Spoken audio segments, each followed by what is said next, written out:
We are here in Liverpool at the World Transformed Festival, and I'm absolutely delighted that we've arranged Sue Ferguson has very kindly come along today, who we haven't seen for about 17 years. Wow, long time. And we campaigned together, Invisible and Sue, and Incapacity Action, as it was then, Yes, that's right. campaigned in support of Sue's case against home care charges being imposed by Liverpool City Council. And anyway, I had an injury in 1995, and at the time care in Liverpool was provided free of charge, and all of a sudden they introduced charging without assessment, without proper consultation, and I was going to be hit with charging for the care that I needed desperately at the time. And part of that, when they came to do, when I eventually got them to come and do an assessment, because I insisted on it, they proceeded to ask my husband details of his income. At which point, I remember it sat around the kitchen table. I gave the chap all the details he wanted about my income, my benefits, no problem, because it was my injury, it was my care. And if I had to pay for it, then that was the law, then that was how I had to be. But they turned to my husband and said, "Mr. Ferguson, can I have details of your income?" And my husband said, "No, you're here to assess Sue's ability to pay for her care, and that has nothing to do with me." And of course we discussed this beforehand, because that's what we agreed. Because by taking anybody's income into account, especially the husbands and partners, whatever, into account in assessing my ability to pay for my care, then they were creating a dependency for me on my husband, and I wanted nothing to do with that. It was hard enough dealing with a disability without having to deal with my independence being taken away from me. yes, so eventually the case was going to go to the High Court, and then what happened? Well, the council put me through hoops, because they didn't have their own processes sorted out at the time. They didn't expect to be challenged. Maybe they thought disabled people don't challenge them.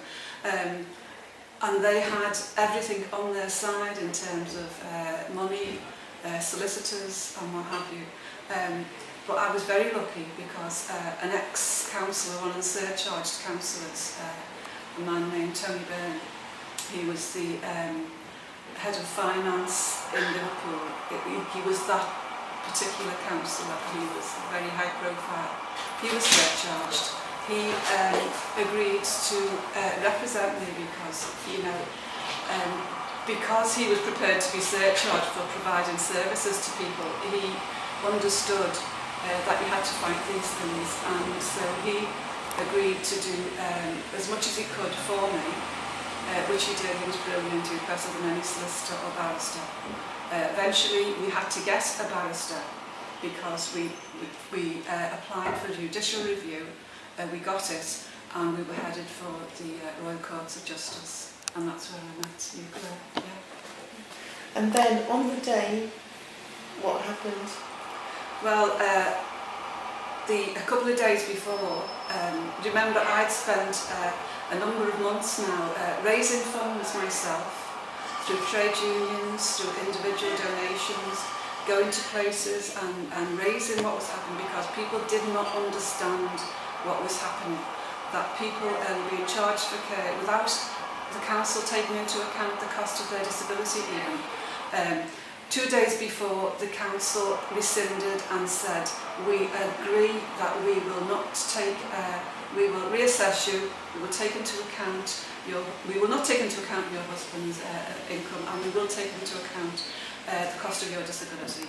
And basically that was it. I'd won, because they didn't want to go to court. And that became a legal precedent, didn't it?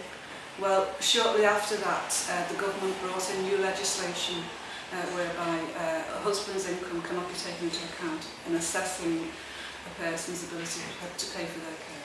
Yeah, and I remember that too, because I remember the last time I had paperwork about the assessment. I mean, basically, the principle that your campaign established has gone into every person's assessment in terms of what is and isn't taken into account. I mean, we're still fighting on charging, and Hammersmith and Fulham Coalition Against Cuts recently won free home care in Hammersmith and Fulham, which is one of only 2 boroughs in the whole of England that don't charge at all.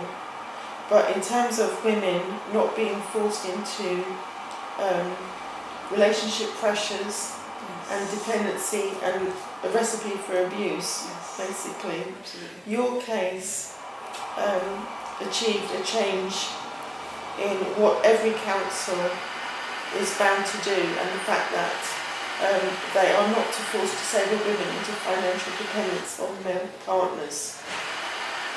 It was all worthwhile. It was all worthwhile. So I'm so happy. We're so happy to see each other. Yeah, fantastic. It's been a long time. And we have also really